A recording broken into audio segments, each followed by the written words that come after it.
Great. Thank you, Veronica. It's great to be back. This is the third webinar in a series of 3 that I've been asked to do. And so welcome back to those of you that may have joined for one of the other 2. Today, we're going to focus on logic modeling. And logic modeling is not strictly required in strategic planning, but it's definitely beneficial. And I hope that I'll be able to present some evidence to you today to that effect as we go along through our hour today. So as we get started, let's see here we go. So as we get started today, I have a poll question for you that's going to pop up. And the question is really, how familiar are you with logic models? And we have some options, anywhere from not at all to I would be all set to develop a logic model tomorrow. There's really only 4 options on here, so you can just ignore number 5.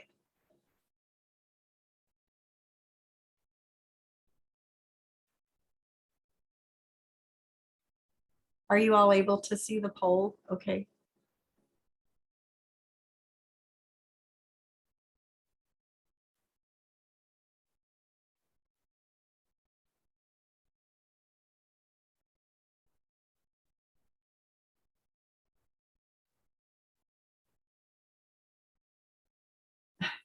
It's okay.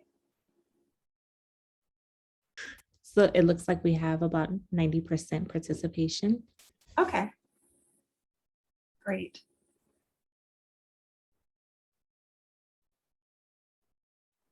All right.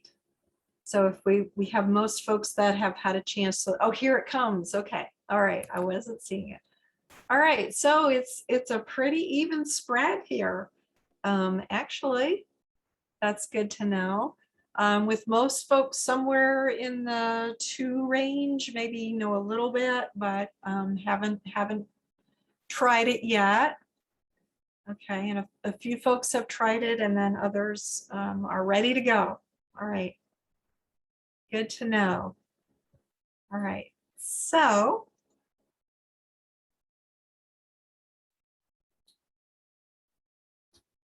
even if you aren't very familiar with logic models, just based on the phrase having the words logic and model in it, in the chat, would you indicate what you would expect a logic model to do? Just based on those 2 words, even if you're not real clear about what it is yet.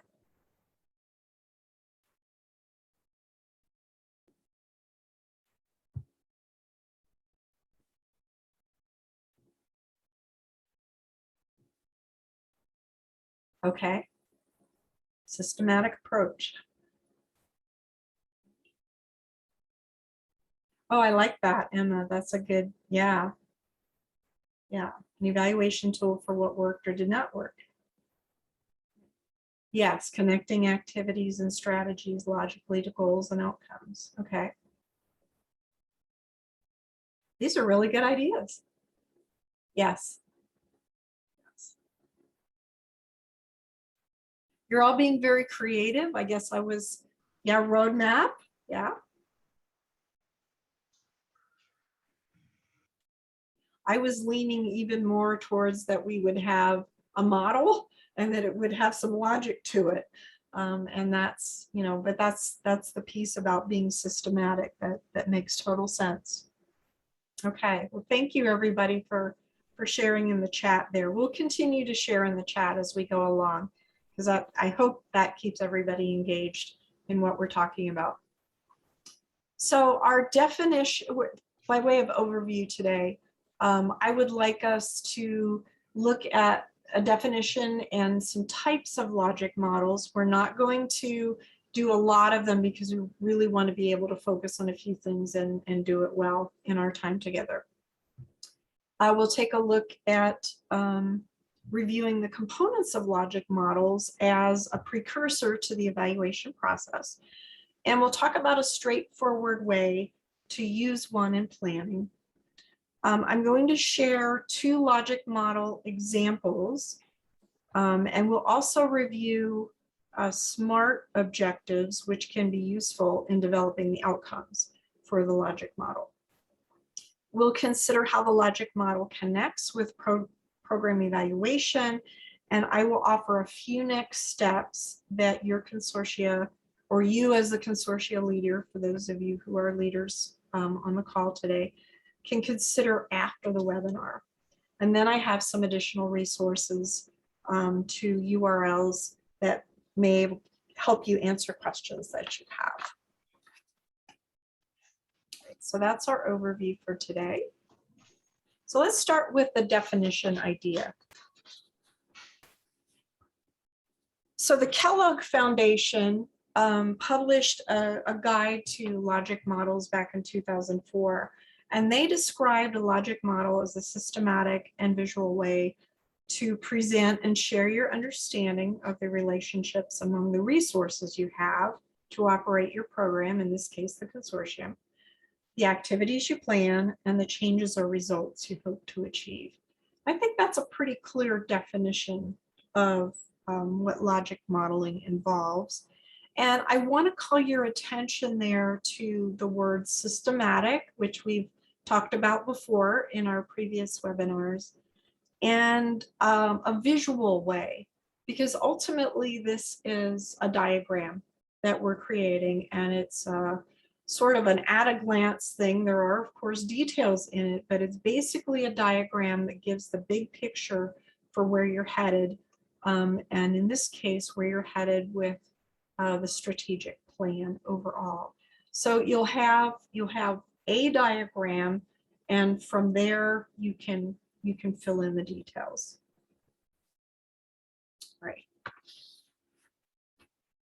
So a logic model is also a simplified picture of a program, or in this case, the consortium, that is responsive to a given situation. And I'm getting this from the University of Wisconsin Extension Logic Modeling Guide from 2003. And both of these definitions that I'm giving you are very classic ones. They've been around for some time, but there's something that the evaluation field really looks to in considering logic modeling. So they also talk about how logical relationships occur among the resources that are invested, the activities that we just referred to earlier, and the benefits or changes that result.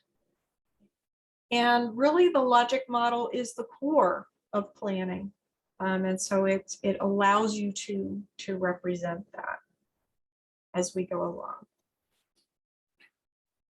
All right.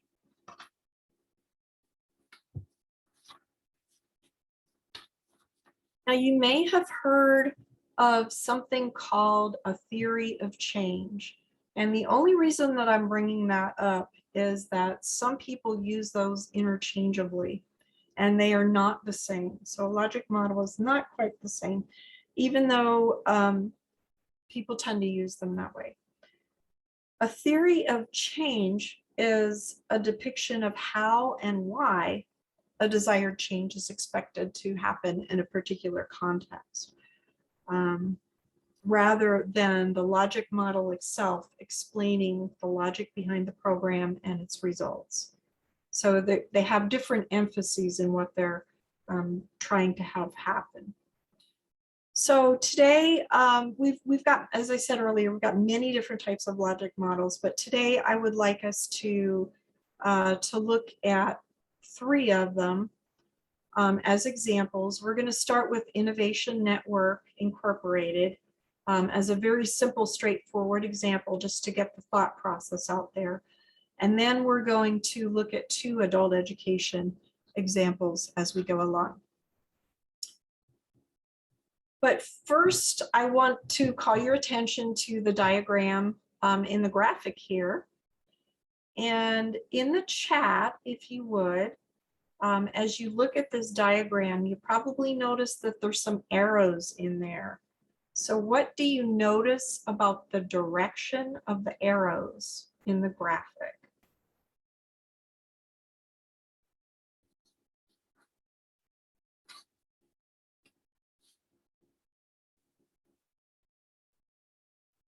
Okay.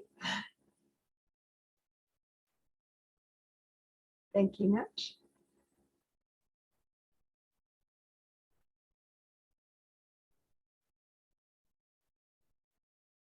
Okay, so you need outcomes.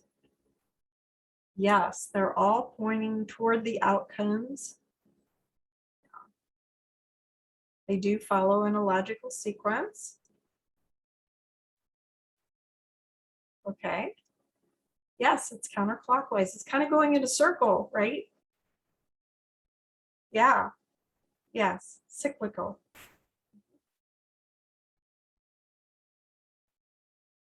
Okay. Yes. So they're circling back to the goal. Exactly. Yes. These are all spot on answers. They're all very different, but they're heading in the right direction. Definitely. Okay. So here's the example from Innovation Network Incorporated, and I will have a link for that at the end for you if you're curious to look at it more. But this is an example related to home buying. And it starts at the top up here in the problem statement in the aqua color. And it's basically saying that the person doesn't own a home, and so they're not getting the benefits of that. So that's the problem. And the goal in the orange would be to increase financial independence and security through owning a home. Okay, great. So we kind of know where we're headed with that. That's helpful.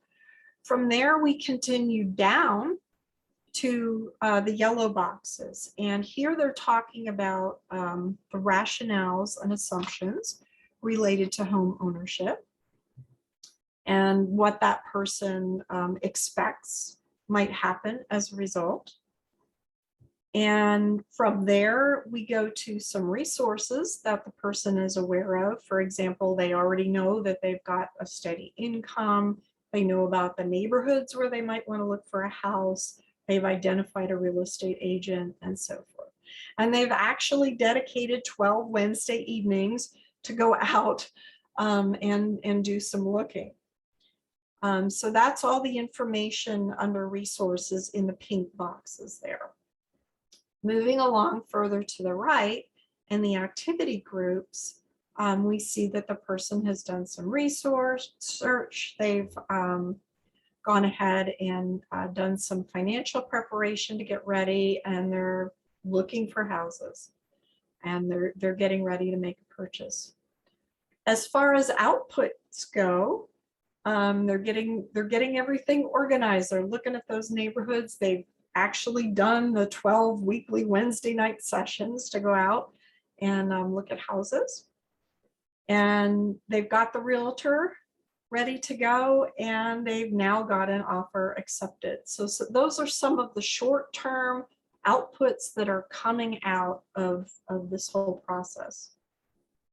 When we move further to the right, now we're starting at the bottom and kind of working our way up to the top. So the short-term outcomes that are there, they've found out a whole lot more about the neighborhoods. They've got a lot more information on the home buying process, and those of you that have been through it know it definitely is a process.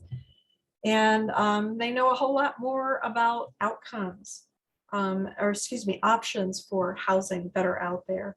So a lot of these, as you can see, have to deal with knowledge that the person has gained in the short term. Moving up to intermediate term outcomes, some changes have happened in behavior. So the person now has increased their savings, the credit rating's better, and they actually are a homeowner.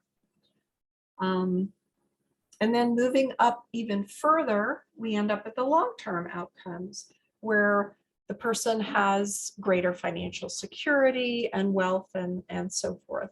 And all of these things ultimately feed back with the dashed arrow leading off to the left there, indicating that, yes, I've increased my financial independence and home ownership. So it is kind of cyclical in that sense in this particular logic model. So I do have a question for you in the chat. And that is, how do the long-term outcomes at the end feed back into the home buyer's original goal? What do you think?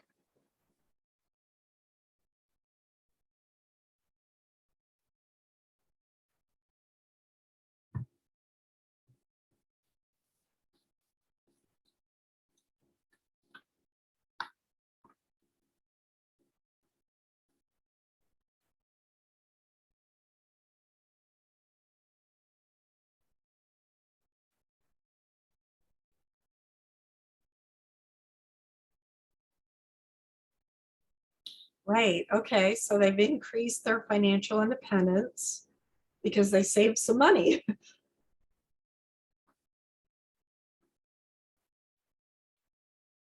Mhm. Right. Yes. Good point, Emma. The vision and change as a result of their actions. Right. So things have happened towards their goal.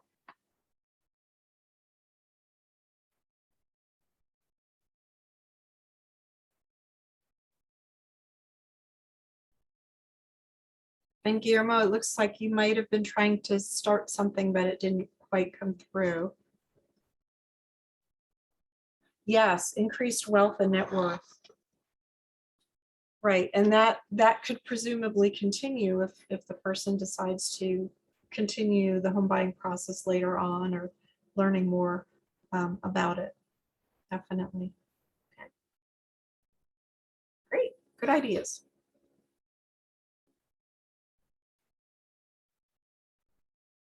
All right, so in that example, we looked at how the individual benefited, the person that was buying the house.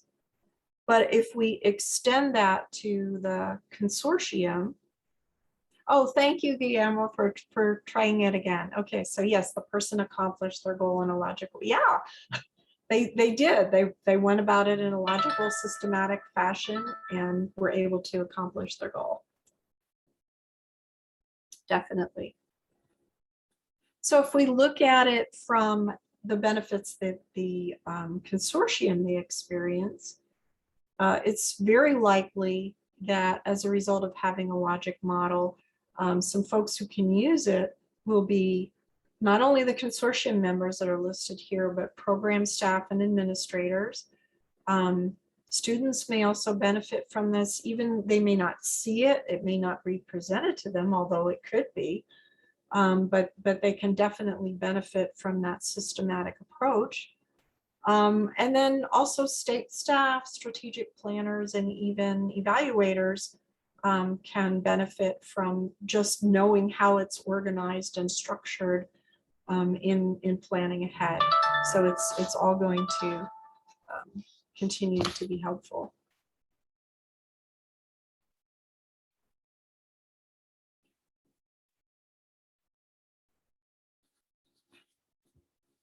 All right. So now let's go ahead and look at the University of Wisconsin extension model. And you can see this in the graphic on the right half of the slide. This is a very classic model, and this is the one that we'll be spending the most time with today because it's so commonly used. The typical components that it has in it are some assumptions and external factors, and you'll see those at the bottom of the graphic in blue. And they basically lay the foundation for the logic model itself, some things that the logic model rests on, if you will. And then from there, we go to the left and we look at the blue and aqua arrows for the situation and priorities. And from there, we look at inputs. We have outputs in the green columns, which involve activities and participation. And then we have three types of outcomes, which are short-term, intermediate, and long-term impacts that we'll be taking a look at. So let's look at that in a little bit more detail.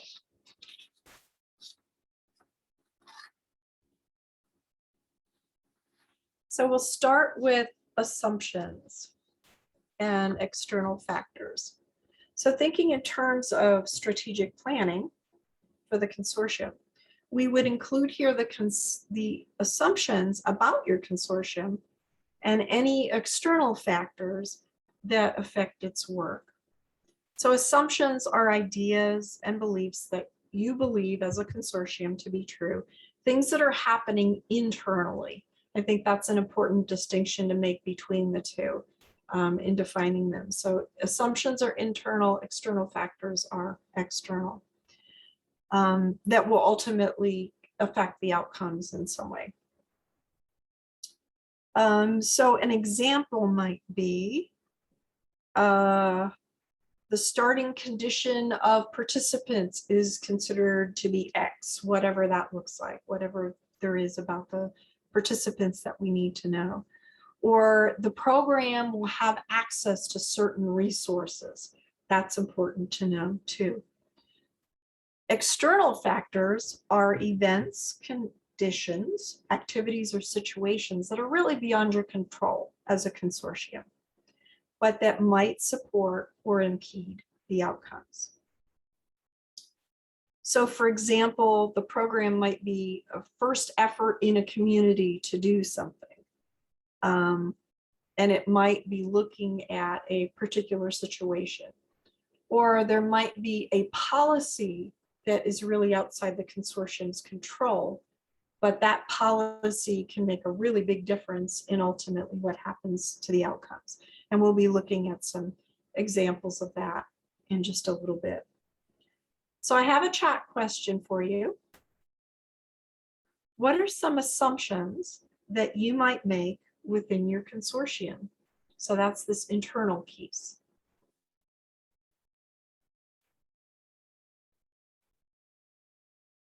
With respect to your strategic planning.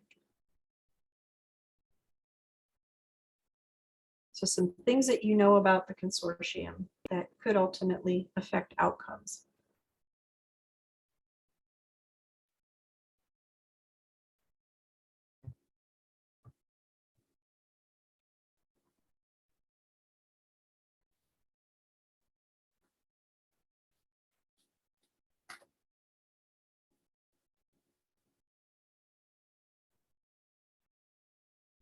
Yes. Okay, so you may not have a lot of financial resources. Great point. Yeah, and it may not be consistent. Or it might be consistent. That would be good too. Okay, great point. So you've by looking at geography, you've said it's rural, it's isolated. We may not have all the partnerships we need. Exactly. Yes, the pandemic is still with us, at least for the short term. Yeah. These are great examples of assumptions that you need to be aware of. Super. Right. So once we've established the assumptions and the external factors, we identify the situation and the priorities. In short, this is our big picture of where we're headed. So the situation includes the problem statement, and we referred to that in our example about the home buying situation. But it's the needs of the situation that we're planning to improve in the strategic plan and who's involved in that. Along with describing the situation, we also focus on the priorities of it, what outcomes we can actually realize in the context of the mission, the requirements, and so forth. So we're beginning with the end in mind.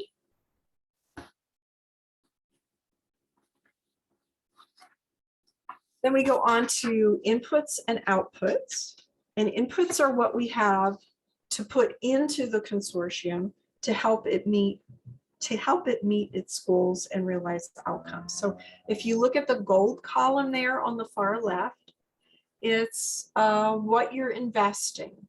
So it's things like staff, time, so human resources, time resources, financial resources, whatever you have that can be invested to make this plan work. And the The activities are what we do with those investments to support the situation and address the need.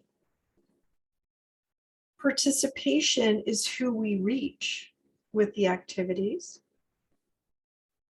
And that could be staff or schools or partners in the community, and then whatever occurs immediately. And those are in the green boxes in your graphic.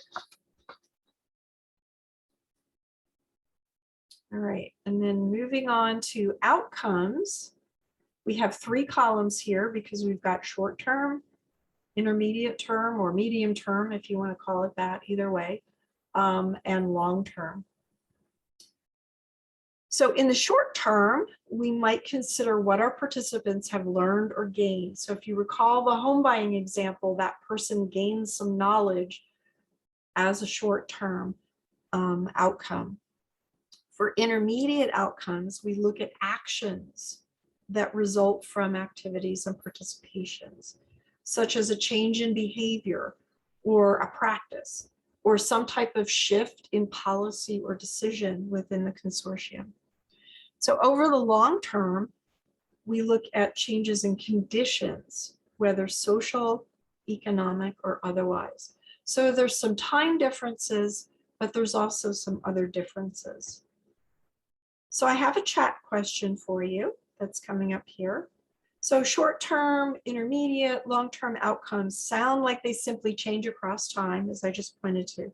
But what other potential change do you see occurring in these descriptors of outcomes besides time?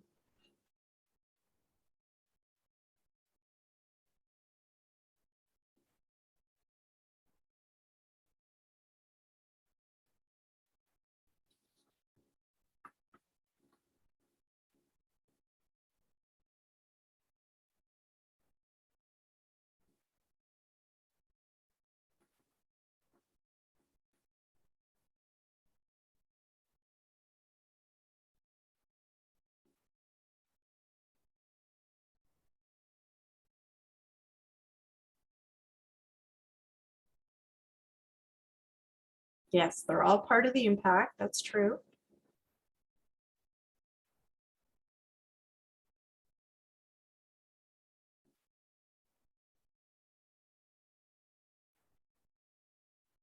This is a tough question, I know. Okay. Yes, flexibility for unforeseen push-pull factors.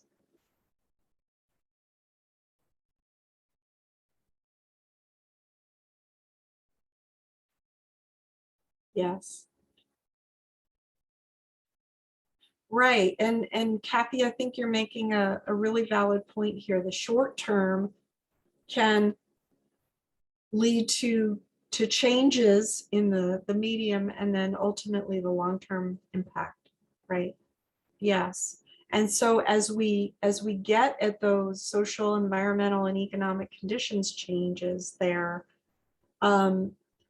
it's a bit broader, isn't it? And it's also in some cases it's also in more depth. There's a more intense level of change occurring here. So it's not just more of the same. Like we'll do this the first year, we'll do this the second year, we'll do that the third year. So it's not just time bound, but the first year may involve changes in knowledge, and then medium term, we're going to make changes in action or policies, and then ultimately those conditions. Right. Good. So then we put it all together, and then this is the big picture of what the logic model looks like. So we took all of those parts and pieces, and then this is how it will come together. And it not only informs the strategic plan itself, but any evaluation that we might plan to do later. All right, so I promised we would look at some adult ed examples, and it's time to do that.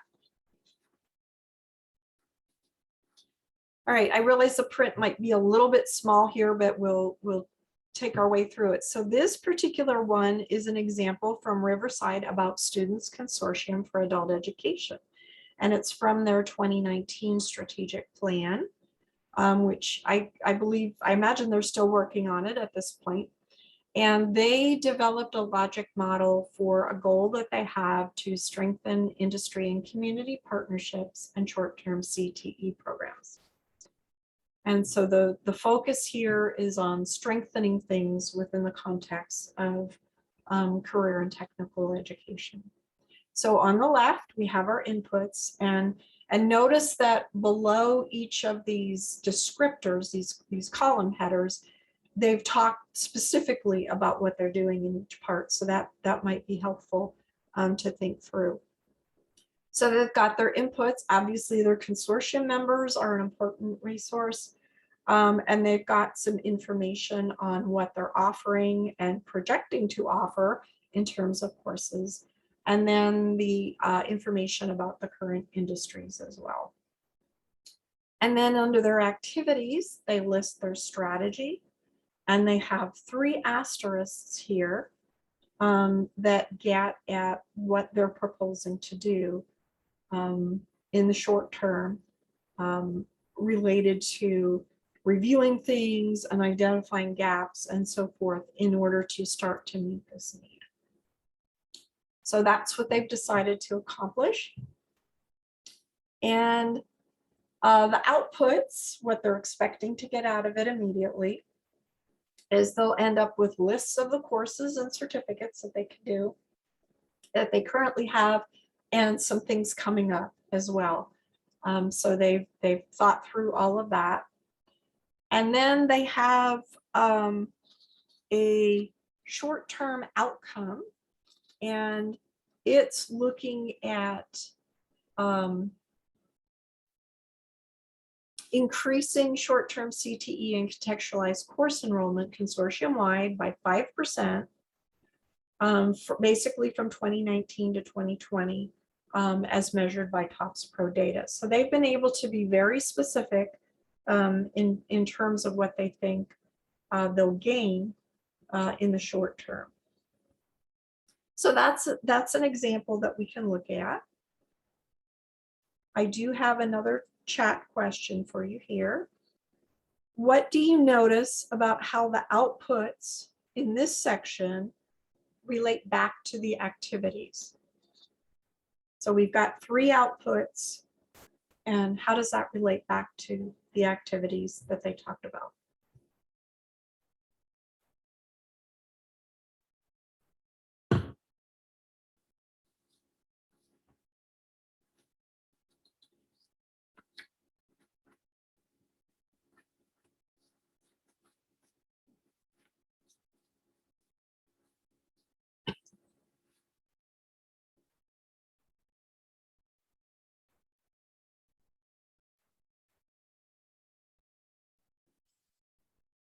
Okay, so you're seeing a direct correlation. If they had wanted to, they could even put arrows from, say, this asterisk here to one of the outputs. A lot of times people do that, and that's perfectly fine if it makes sense that way to do so. I think here they were basically using a table to keep it simplified, and that's fine. Okay, right, directly related and tangible output. Good point.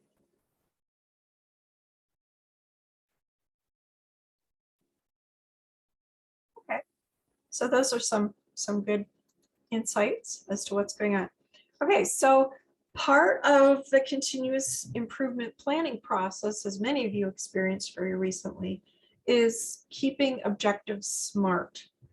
And by that, we're referring to specific, measurable, achievable, relevant, and timely within a particular time frame. So I thought it might be a good idea to just refresh our memory here, as the SMART acronym can apply to strategic planning as well. So for example, in looking at our logic model outcomes, we want them to be SMART. We want them to follow this acronym. And in the Riverside example, we read earlier that their short-term outcome was to increase the enrollment consortium-wide by 5% by 2019 as compared to baseline and measured in TOPS Pro. So we can ask ourselves, well, is that specific, measurable, achievable, relevant, and timely?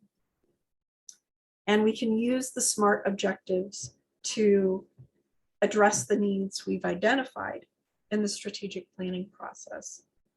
And then we'll have some evidence of how we plan to improve integration of services and transitions in the consortium, and some smart ways of determining whether we're boosting effectiveness of our services.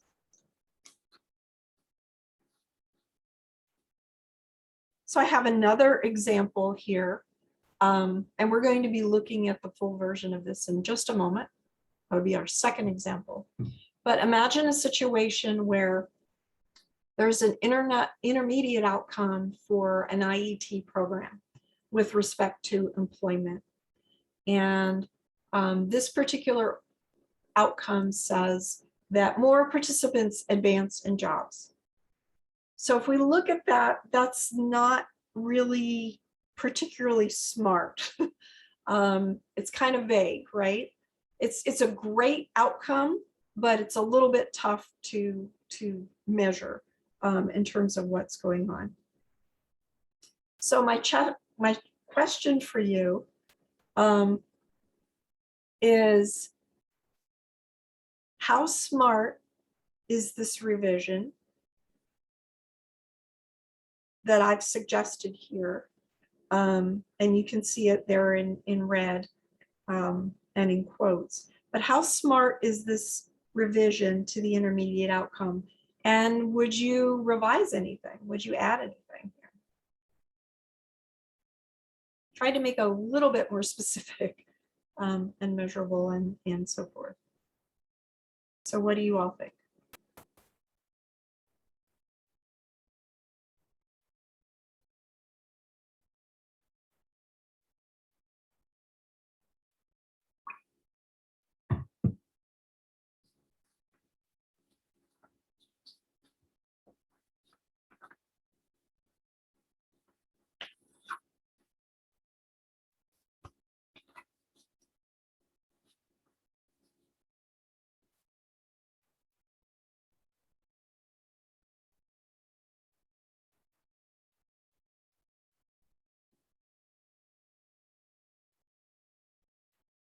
Okay, so it's more specific, it's more measurable, it adds a time frame. Does it seem to be relevant to the ultimate goal of increasing employment? Okay. So maybe specify, yeah, okay, so maybe not all 100 participants, we might say 80 out of 100 or something like that. Okay.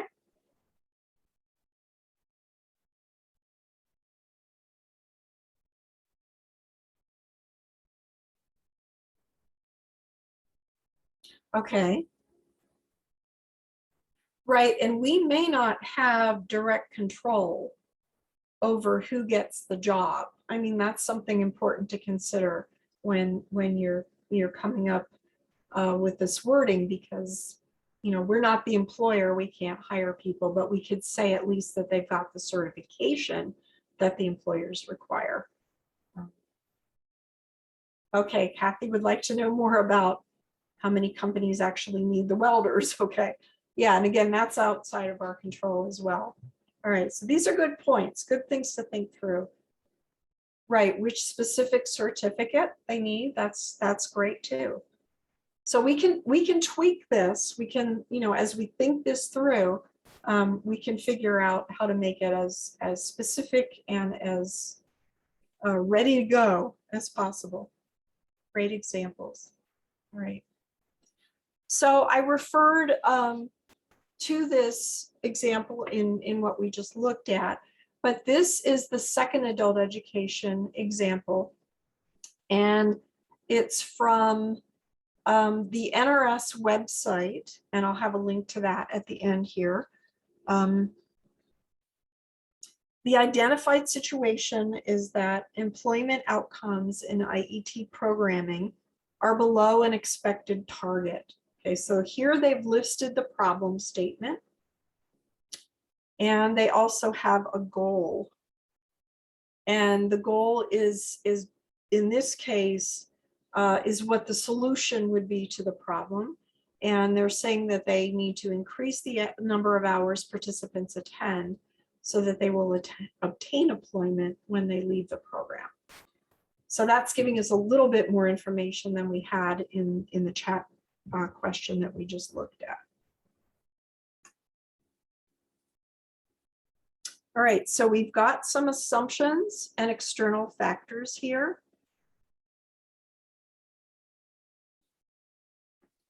And again, the instructions are what's happening sort of internally and externally. We've got things that are outside of our control, such as the unemployment rate in the community or the availability of those employers, the things that we were just listing in the chat. So another chat question for us is, knowing this situation, are there any assumptions or external factors that we could add to this list beyond what's here?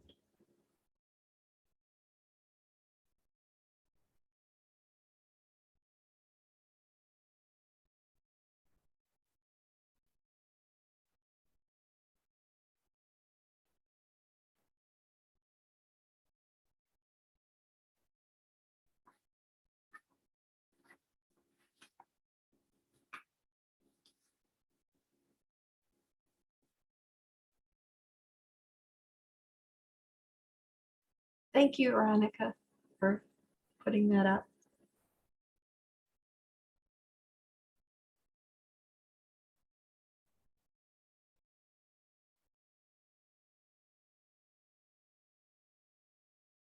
Yes, cost. Absolutely.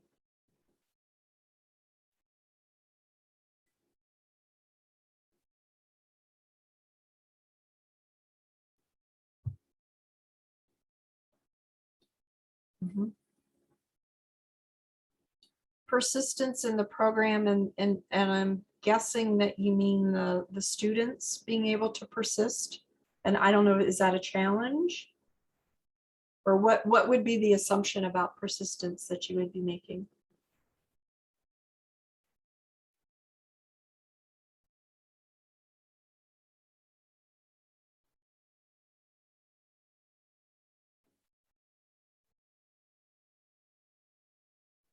Okay, yeah. Are they jobs that the participants actually want? Okay, yes. Oh, okay, so the amount of participants that actually finish the program. Okay, yeah. There might be definitely some assumptions there. And you've probably got a history of that you have a sense of how that works. Okay. All right, then we can move on to inputs.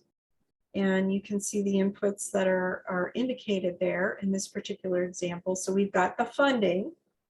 A great example of a resource is that the teachers are trained in IET instruction. You've got the curriculum all set to go. You've got somebody to provide the IET instruction. And I believe by that, they probably mean the occupational piece of it rather than the basic skills piece or English piece. But all of it matters. You've got to have all of those providers and then the employers. And this particular program is saying, as far as activities, that they want to do some outreach for IET to the students. They're going to be looking at the classes that are offered and so forth. They've got a lot of different things here that they've indicated they're going to be doing as far as activities. And then the participants are students, employers, the teachers, and the program staff, as we would expect. So that's helpful information to have. And then moving on from here, we see the outcomes. And we already talked about this first bullet under the intermediate outcomes, that more participants would advance in jobs. And we tried to make that smarter as we went along. But let's take a look at one of the short-term outcomes. I I have a chat question again for you. The short-term outcome on higher skill gains among students, that's a very first bullet point there. How could we change that to make it smarter, to get it more specific, measurable, achievable, relevant, and timely? What do you think? It's kind of vague.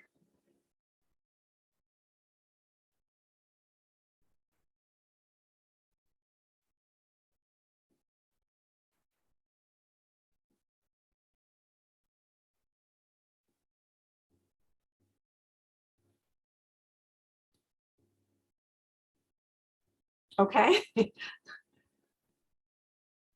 All right, so we could say that we're going to put a percentage in there for course completion. All right, that would get us started towards demonstrating higher skill gains.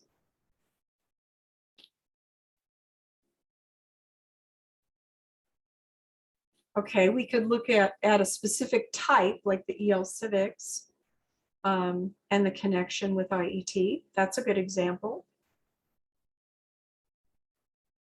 Yes, and I totally agree, John. We want to get some numbers in there. And yes, Jasmine, add a timeline. How long is this going to take us? Those are all very important. You're all headed in the right direction here. That's great. Okay, great. Yes, so completed by a certain time. So if we have that time in there, that will, and definitely define what the skill gain will be in. Those are important as well. So I think we've got some good ideas here. I'm trying to get you to just think through the process as we go along. So that's great. So then we put it all together, and this is what it looks like. I think you can see where this could be done pretty easily in Word or perhaps a PowerPoint slide if you wanted to, so that it would be, you know, easy to express as a diagram, as a single diagram.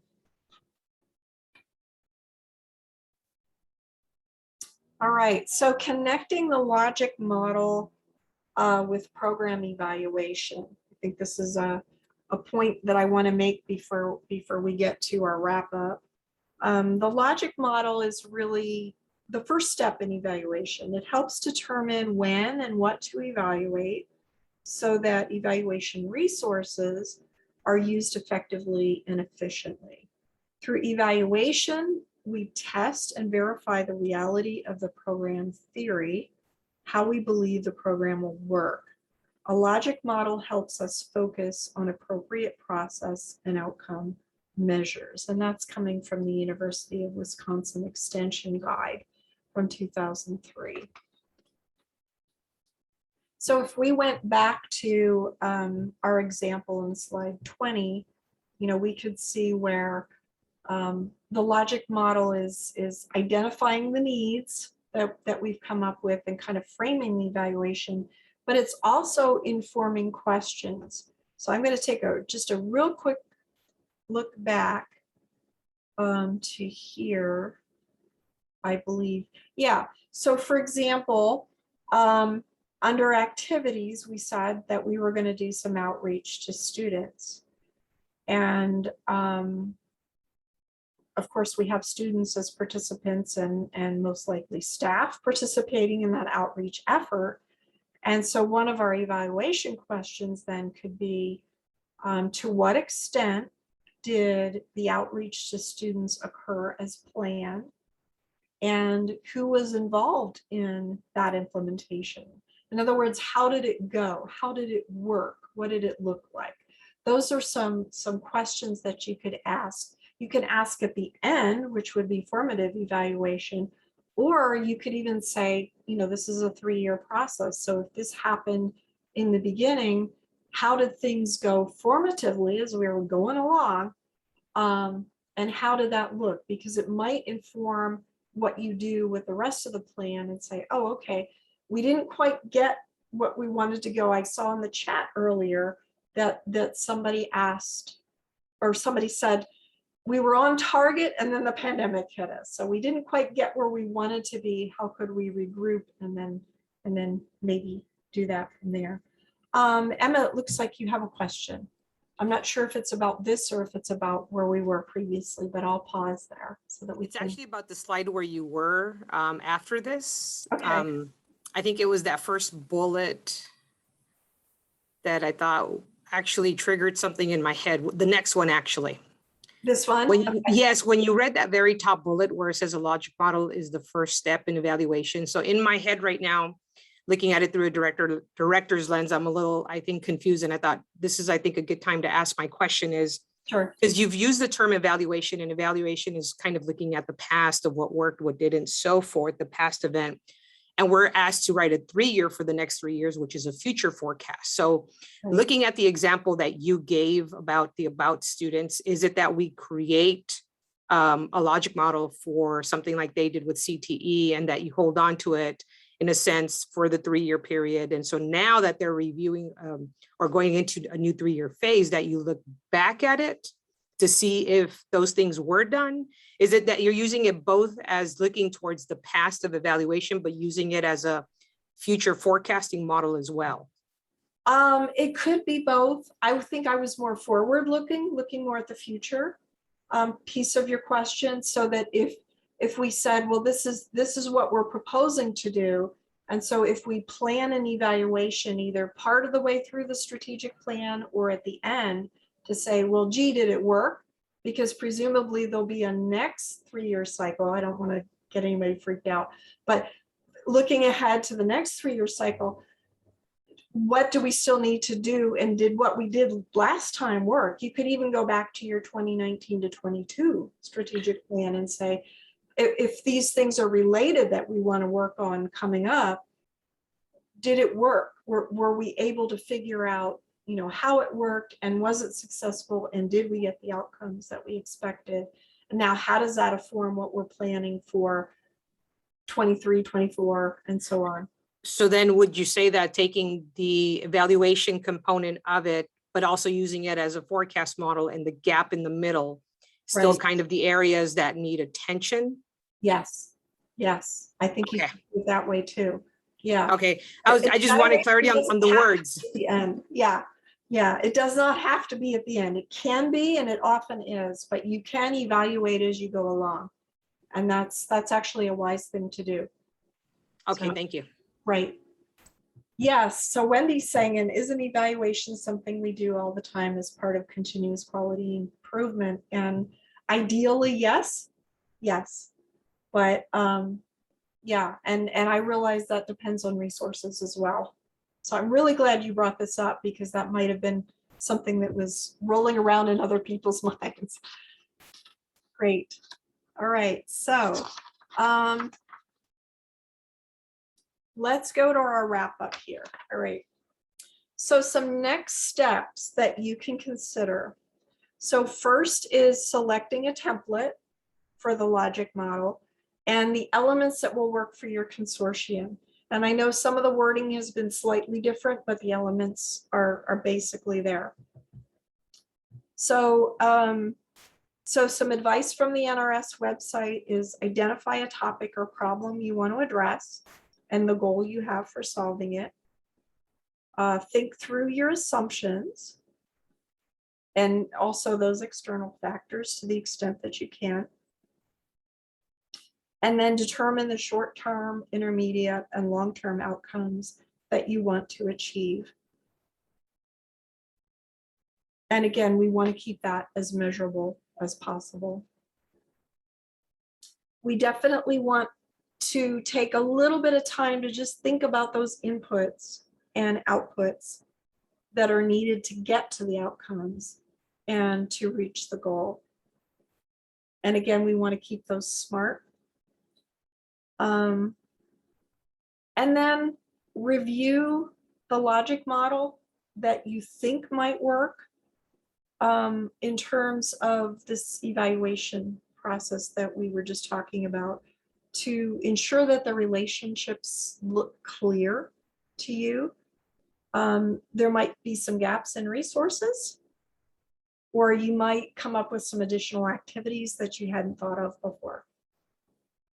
So I just wanted to pass those along. Oh, thank you. Thanks for attending. That's great to know. All right, so those are some things that you can do in the short term, some next steps back in the office. And before we go, I know we're running tight on time. I just wanted to mention some logic modeling resources that might be helpful. There is a resource from Pacific Regional Education Laboratory. I've got a link to that. So that's West Coast specific. That might be helpful. We've talked about the Innovation Network today. That was the home buying example. And the NRS website example, I have a link to that. And then the University of Wisconsin Extension Logic Model from 2003. The Illinois Community College Board last year put out an intro to logic models. That is adult education specific for Illinois. So that might be useful to take a look at. And then two other resources that you might be interested in are the logic models to support programs from the Northeast Regional Educational Laboratory that came out a couple of years ago. And another extension logic model guide for planning. This one is from the University of Idaho Extension. So lots of resources to take a look at, and I hope that you'll take the time to do that. I know we're at time, so I want to thank everybody for participating today. And in the webinars, some of you have been with me for all three of them, and I really appreciate that. If you have questions, I can certainly stay on for a few moments. And my contact information is here, so feel free to reach out and I'll be happy to email you back if you have any questions. Thank you, everyone.